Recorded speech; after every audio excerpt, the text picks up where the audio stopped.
Então vamos ler o passatempo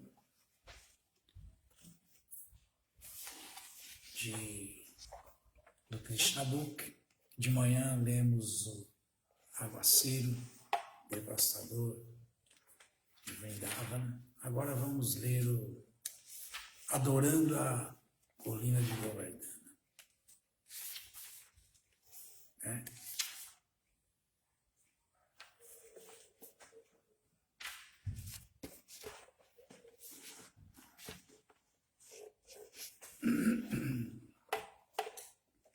Om Namo Bhagavate Vasudevaya. Om Namo Bhagavate Vasudevaya. Om Namo Bhagavate Vasudevaya. Om Namo Bhagavate Vasudevaya. Om Namo Bhagavate Vasudevaya. Om Namo Bhagavate Vasudevaya.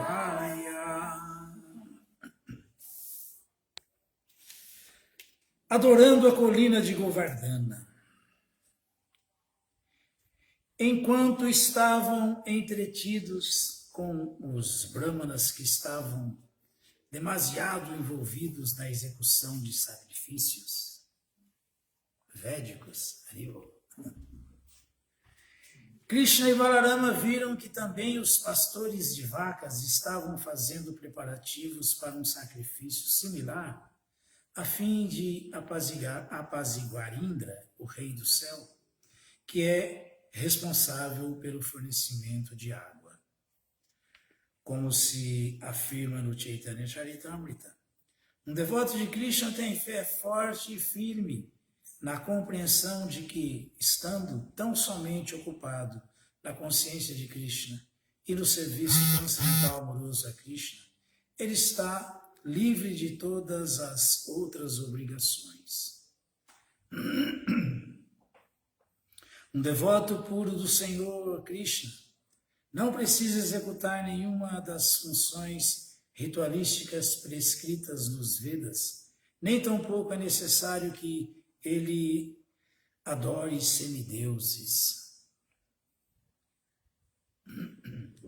Como é um devoto do Senhor Krishna, é coisa entendida que ele executou todos os tipos de rituais védicos e todos os tipos de adoração aos semideuses. Não é com a simples execução das cerimônias ritualísticas védicas ou com a adoração aos semideuses que se desenvolve o serviço devocional para Krishna. Mas aquele que está totalmente ocupado no serviço do Senhor já completou todas as injunções védicas. Explicou Srila Kapila Deva. Arrobatasso patiotugarim. Jadivragi vartate namasto biante. Ustapaste. Juhuvursas nur Arya Brahmanuchu Namagnante Jete. Se alguém é fixo em serviço devocional, presta serviço devocional a vida inteira, canta o santo nome de Krishna até deixar esse corpo, com certeza ele já começou todos esses processos em vidas passadas, já estudou todos os Vedas, já leu todas as escrituras, já executou todos os tipos de rituais védicos, já se banhou em todos os lugares sagrados de peregrinação, já visitou todos os lugares sagrados de peregrinação, e agora está só completando. Já concluiu que é isso mesmo. E esse é o entendimento mais elevado que existe, porque, como falávamos hoje de manhã, né? Yata mula nishetyanena, trityante taiskanda, Bujo Pachaka, Kanu Prahara, Yatendriyanan, e Tataiva Sarvahana Matyoteja. Quando alguém rega a raiz da planta, ela não precisa jogar água nas folhas, no tronco, nas flores, nas folhas.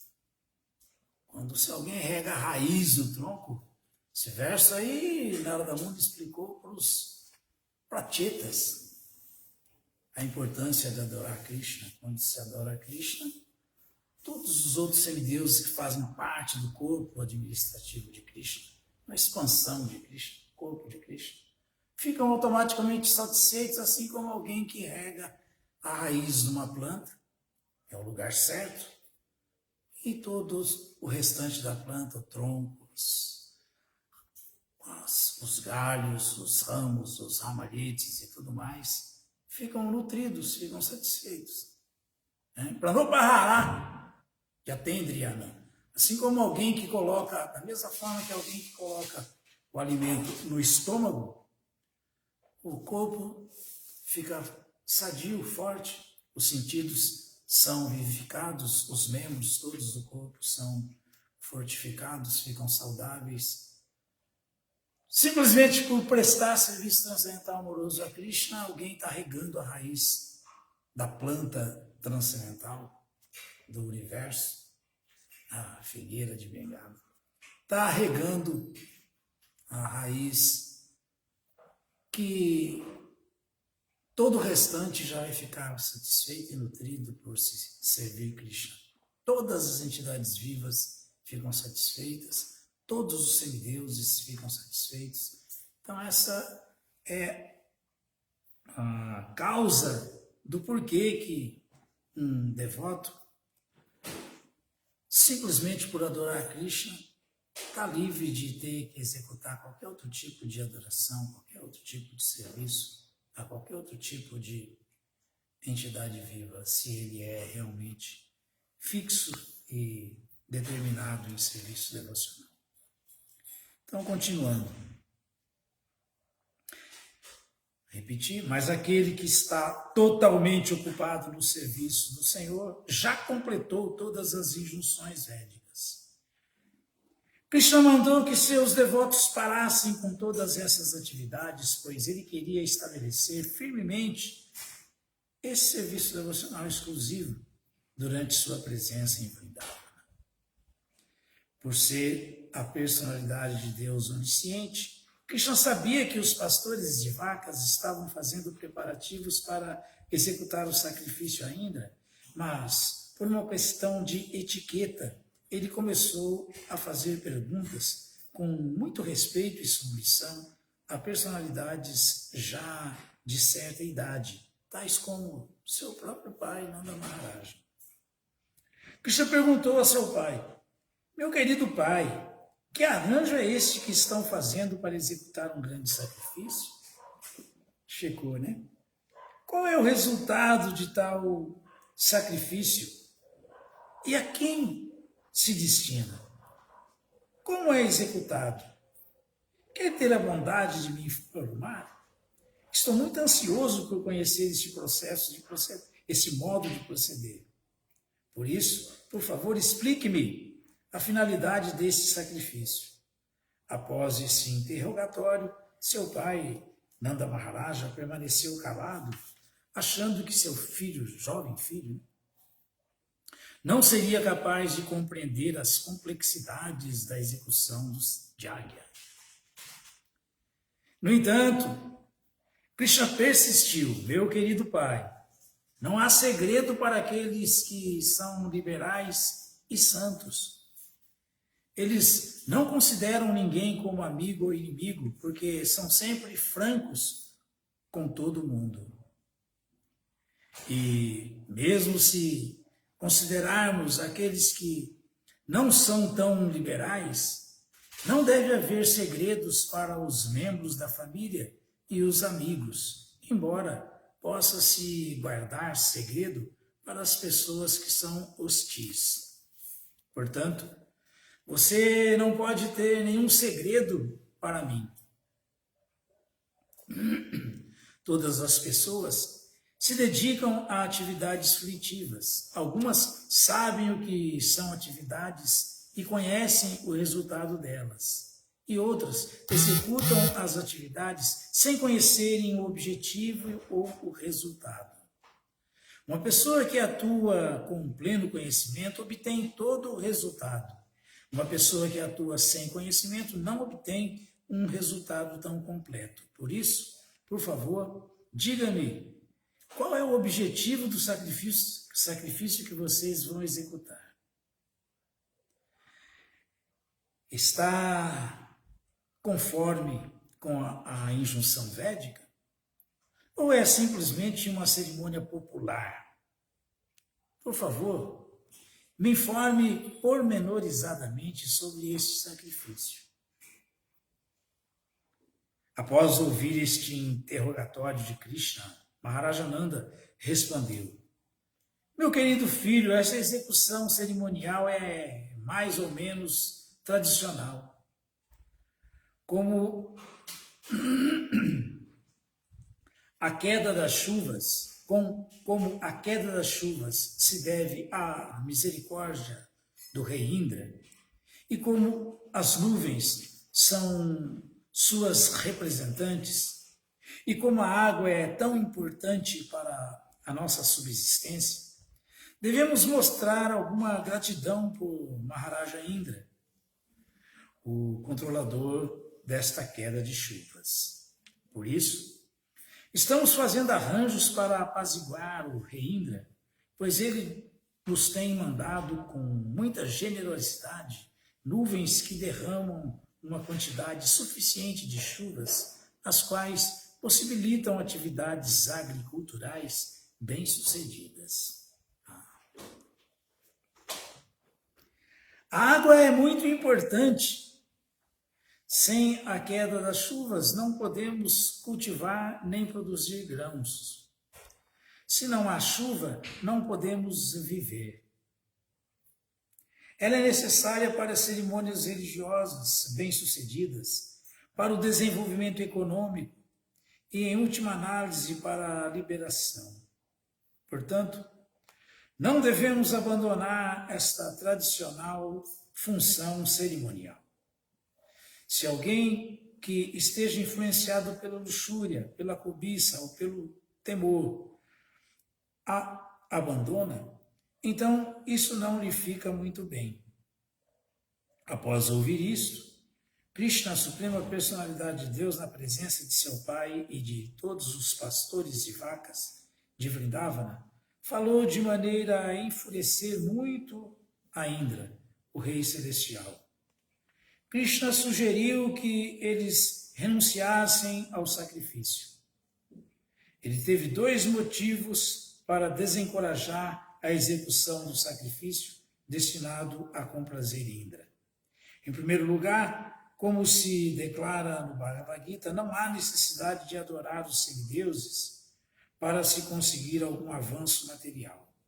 Todos os resultados que se obtêm da adoração aos semideuses não passam de resultados temporários, e só aqueles que são pouco inteligentes estão interessados em resultados temporários.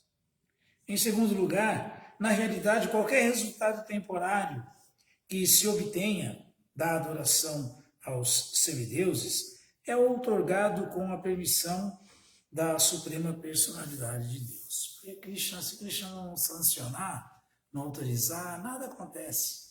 Ele é a autoridade última e o controlador supremo. No Bhagavad Gita está declarado claramente, Maeva Vihita Hitam. Na realidade, qualquer benefício que supostamente se obtém dos semideuses é outorgado pela Suprema Personalidade de Deus. Sem a permissão da Suprema Personalidade de Deus, não se pode outorgar benefício algum aos outros. Mas, às vezes, os semideuses se tornam inflados pela influência da natureza material, considerando-se tudo. Eles tentam se esquecer da supremacia da Suprema Personalidade de Deus. No Srimad Bhagavatam está claramente declarado que, neste caso particular, Krishna quis irritar o rei Indra. O advento de Krishna se destinava especialmente a aniquilação dos demônios e a proteção dos devotos. De certo, o rei Indra era um devoto e não um demônio, mas como estava inflado, Krishna quis lhe dar uma lição. Primeiro, ele tentou enfurecer Indra, fazendo parar com o Indra Puja, que os pastores de vacas haviam organizado em Vrindavana. Com esse objetivo em mente, Krishna pôs-se a falar como se fosse um ateísta, corroborando a filosofia Karma Mimamsa. Os defensores desse tipo de filosofia não aceitam a autoridade suprema da personalidade de Deus. Eles propõem o argumento de que se alguém trabalha satisfatoriamente, o resultado vem com certeza. Sejam ele. Na opinião deles, mesmo que haja um Deus que dê ao homem o resultado de suas atividades fruitivas, não é necessário adorá-lo, porque ele, Deus, não poderá outorgar nenhum bom resultado se o homem não trabalhar. Eles dizem que, ao invés de adorar um semideus ou Deus, as pessoas devem prestar atenção para seus próprios deveres e, deste modo, o bom resultado virá com toda a certeza. O Senhor Krishna pôs-se a falar com seu pai de acordo com estes princípios da filosofia Karma Mimamsa. Meu querido pai, disse ele, eu não acho que vocês precisem adorar um semideus para poderem executar com sucesso suas atividades agriculturais. Todo ser vivo nasce de acordo com seu karma passado e deixa esta vida levando consigo apenas o resultado de seu karma presente. Todos nascem em diferentes tipos ou espécies de vida de acordo com suas atividades passadas e obtêm seu próximo nascimento de acordo com as atividades dessa vida. Diferentes graus de felicidade e sofrimento materiais, de confortos e desvantagens da vida, vêm a ser diferentes resultados de diferentes tipos de atividades, seja da vida passada, seja desta vida. Maharaja Nanda e outros membros mais velhos argumentaram que, sem satisfazer o Deus predominante, não é possível obter nenhum bom resultado simplesmente por meio de atividades materiais. Isto é realmente o que acontece. Às vezes, se verifica, por exemplo, que, apesar do auxílio e do tratamento médico de primeira classe, por parte de um ótimo médico, uma pessoa enferma morre. Portanto, conclui-se que o tratamento médico de primeira classe ou as tentativas de um ótimo médico não são em si mesmas a causa da cura de um paciente. É preciso que haja a mão da Suprema Personalidade de Deus. Arriba! Similarmente, por isso que a Ayurveda recomenda que mesmo quando se toma remédio tem que se orar a Krishna. Similarmente, o cuidado de um pai e uma mãe por seus filhos não é a causa do conforto dos filhos. Às vezes, verifica-se que, apesar de todo o cuidado dos pais, os filhos se estragam ou não resistem à morte. Portanto, as causas materiais não são suficientes para os resultados. É preciso haver a sanção da Suprema Personalidade de Deus.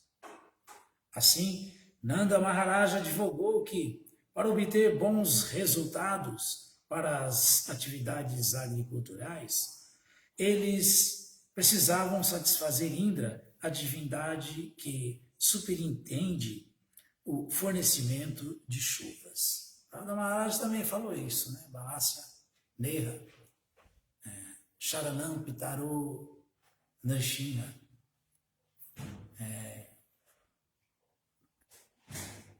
Popularmente se acha que são os pais que protegem os filhos, mas isso é um grande engano. Quem protege mesmo os filhos são protegidos por Krishna, pela suprema personalidade de Deus.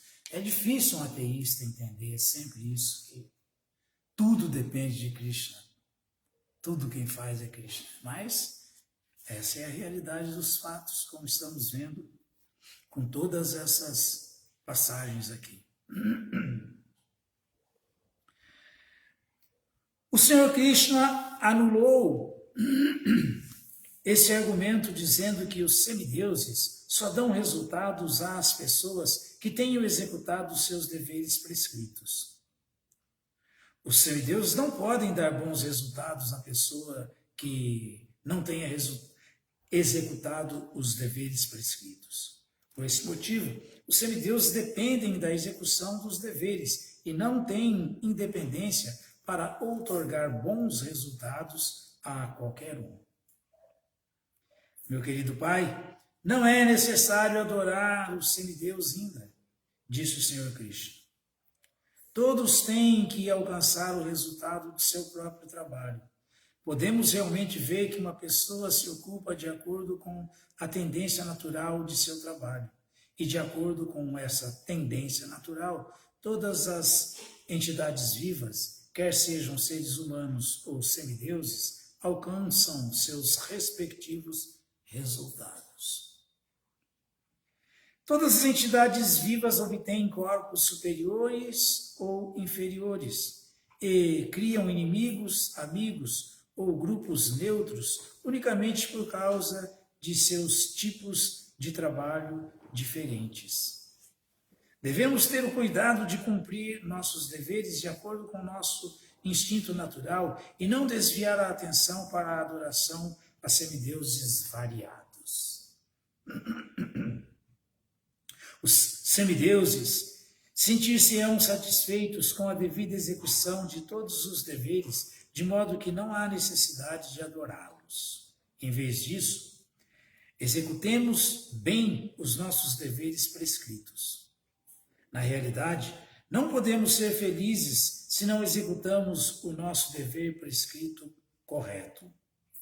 Por esse motivo, uma pessoa que não executa seus deveres prescritos apropriadamente é comparada com uma mulher que não é casta. O dever prescrito apropriado dos brahmanas é estudar os Vedas.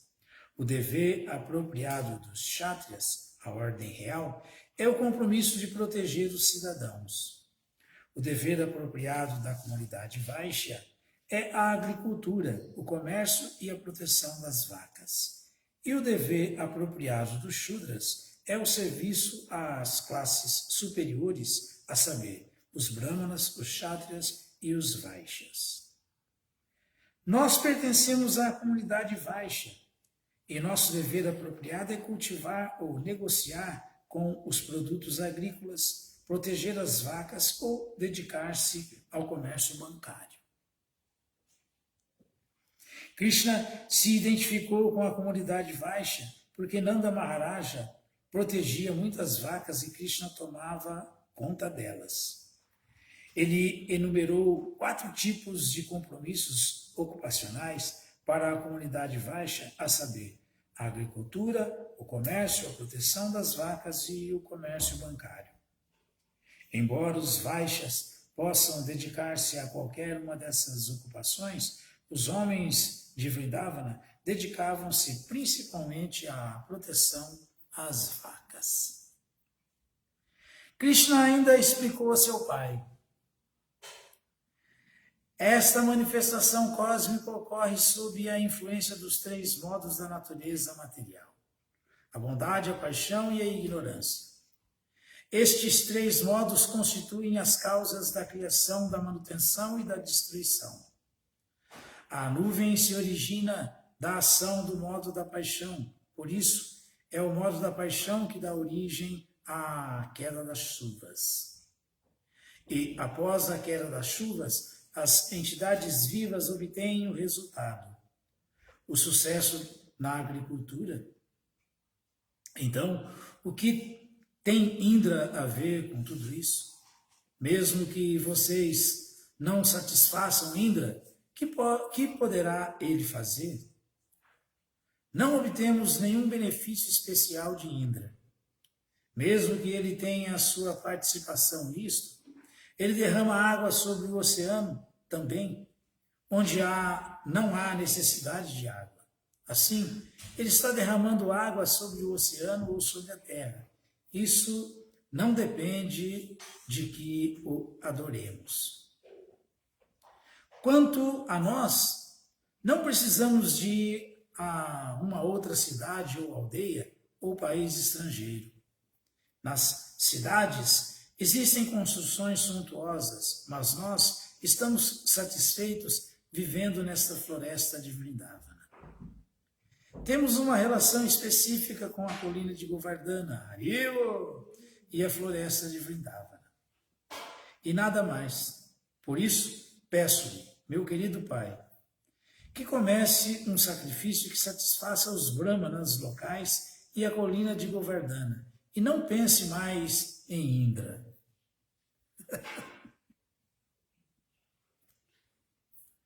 Após ouvir esta declaração de Krishna, Nanda Maharaja respondeu: meu querido filho, já que você está pedindo, organizarei um sacrifício separado para os brahmanas locais e para a colina de Govardhana. Mas por agora, deixe-me executar esse sacrifício conhecido como Indrajagya. Contudo, Krishna respondeu: meu querido pai, não demore. O sacrifício que você propõe para Govardhana e os brahmanas locais demorará muito tempo.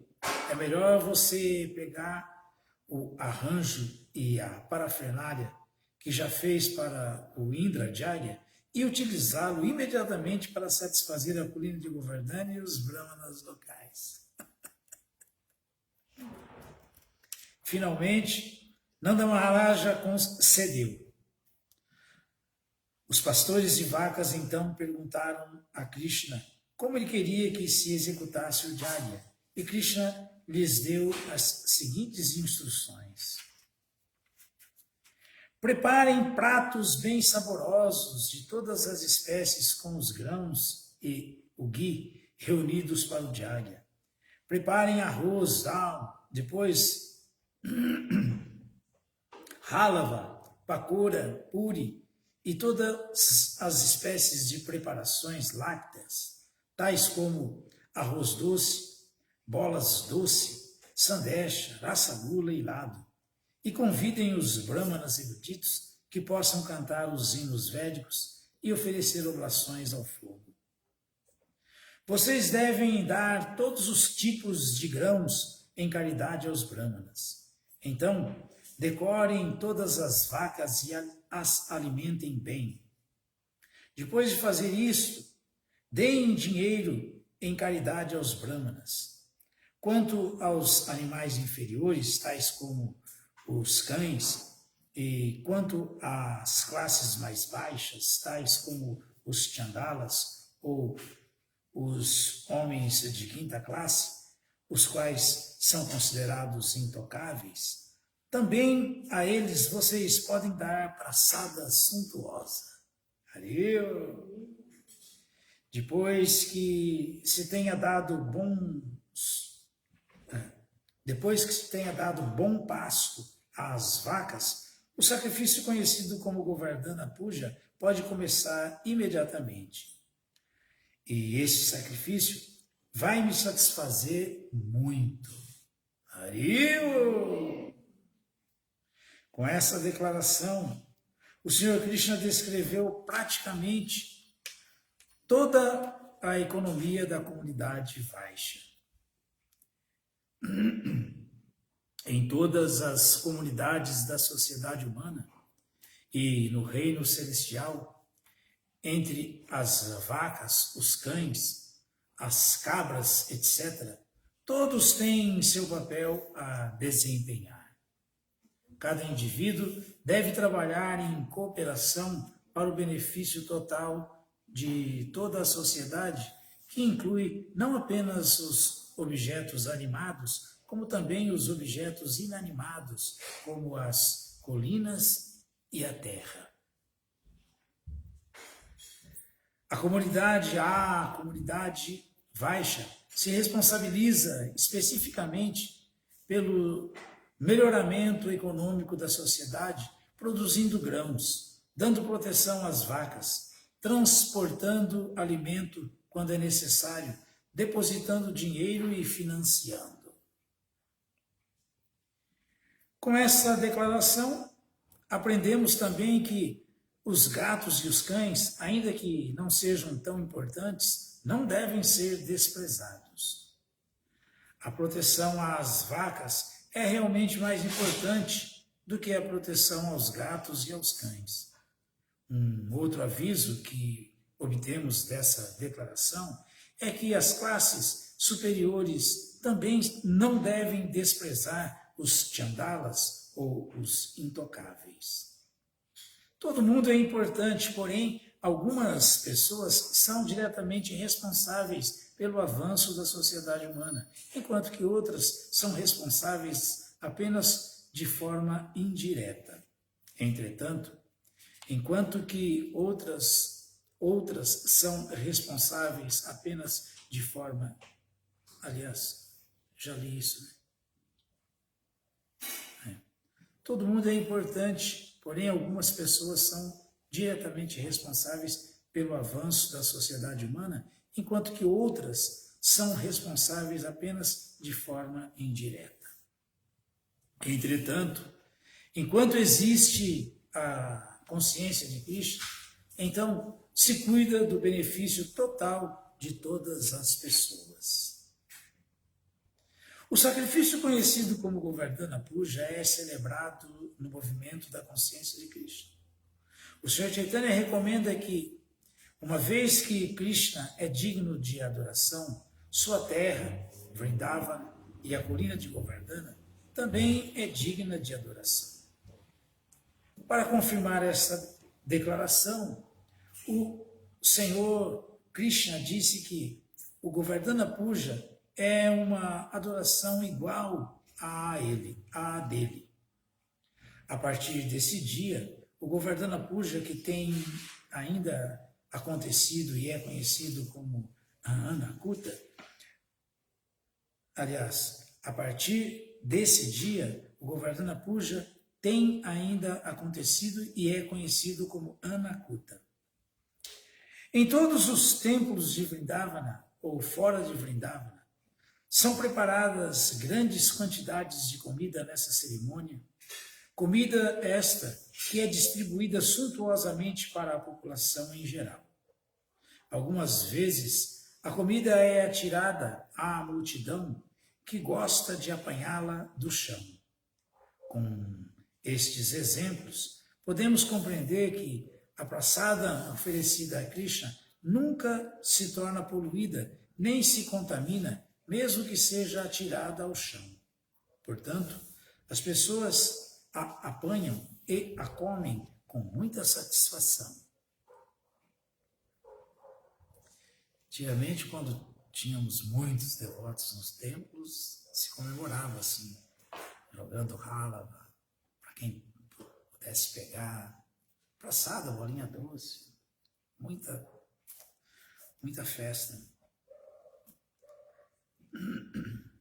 Assim, Krishna, a suprema personalidade de Deus, aconselhou que os pastores de vacas parassem o Indrajada e começassem o Govardhana Puja para castigar Indra, que estava muito inflado por ser o controlador dos planetas celestiais. Os simples e honestos pastores de vacas, encabeçados por Nanda Maharaja, aceitaram a proposta de Krishna e, detalhadamente, puseram em prática tudo o que ele aconselhou. Eles executaram a adoração ao Govardhana e circungiraram a colina.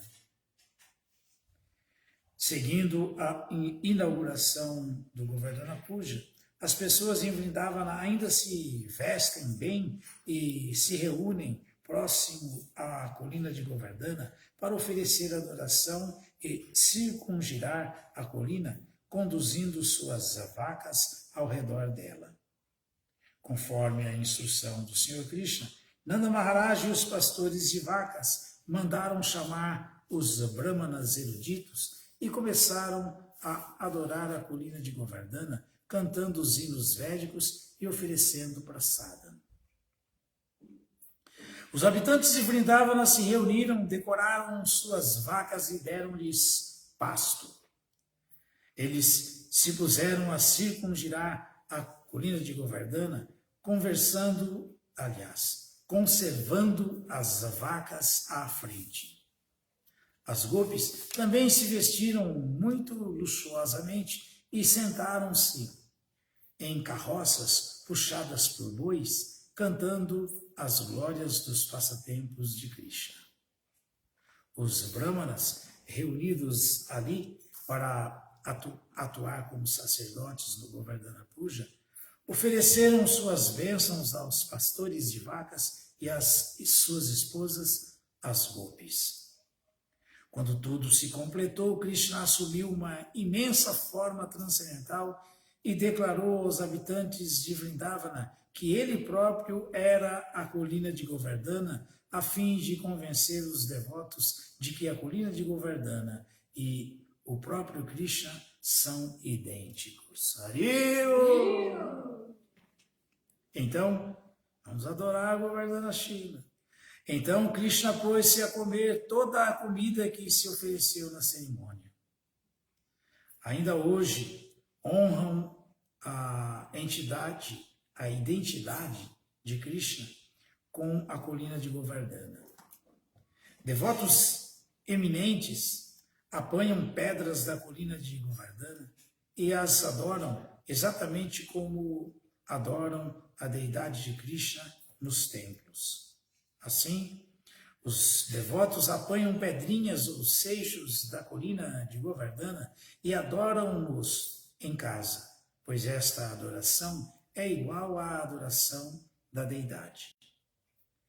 A forma de Krishna, que começou a comer os oferecimentos, estava constituída separadamente, enquanto que o próprio Krishna, juntamente com outros habitantes de Vrindavana, começaram a oferecer reverências à deidade, bem como à colina de Govardhana. Quando oferecia reverências à imensa forma do próprio Krishna e à colina de Govardhana, Krishna declarou: vejam só esta forma imensa que a colina de Govardhana assumiu e como ela nos está favorecendo por aceitar todos os oferecimentos. Nesse encontro, Krishna também declarou: aquele que negligenciar a adoração do Govardhana Puja, que eu estou conduzindo pessoalmente, não será feliz. Na colina de Govardhana existem muitas cobras, e as pessoas que negligenciarem o dever prescrito do Govardhana Puja serão picadas por estas cobras e morrerão. Para garantir a boa fortuna das vacas e delas mesmas, todas as pessoas de Vrindavana que estejam próximas de Govardhana devem adorar a colina como eu determinei. Executando assim o sacrifício do Govardhana Puja, todos os habitantes de Vrindavana obedeceram às instruções de Krishna, o filho de Vasudeva, e depois regressaram às suas respectivas casas. Shri Shri Govardhana Puja Ki Jaya! Assim termina o significado de Bhaktivedanta correspondente ao 24º capítulo de Krishna, intitulado Adorando a Colina de Govardhana. Srila Prabhupada Ki Jaya!